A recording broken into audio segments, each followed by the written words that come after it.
عثمان فاروقی کی خبر کے مطابق خبر شامل کی جا رہی ہے۔ وہاڑی میں نشے کے عادی افراد کی بحالی کا پروگرام 40 افراد کو صحت یاب کرکے ان کی فیملی ممبران کے حوالے کر دیا گیا۔ وہاڑی پولیس کا منشیات فروشوں کے خلاف بھرپور کریک ڈاؤن کے بعد اگلا مرحلہ تھا نشے کے عادی افراد کی بحالی۔ رورل ہیلتھ سینٹر سہوکا میں نشے سے بحالی اور روزگار تک کا سفر پائلٹ پروجیکٹ کی کامیابی کے بعد دوسرا پروجیکٹ لڈن میں شروع کیا گیا۔ ڈی پی او وہاڑی اور محمد عیسیٰ خان کی خصوصی کاوش سے قائم ری ہیبلیٹیشن سینٹر میں لڈن میں 40 نشے کے عادی افراد کو باعزت طور پر سرکاری گاڑی میں لا کر علاج معالجہ کروایا گیا۔ ری ہیبلیٹیشن سینٹر میں نشے کے عادی افراد کی کٹنگ، شیو، نئے کپڑے اور گرومنگ کی گئی۔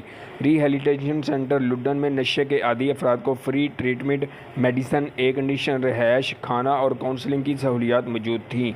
ایچ آئی وی سے متاثرہ افراد کا علاج الگ سے ایک پرائیویٹ این جی او سے کروایا جا رہا ہے۔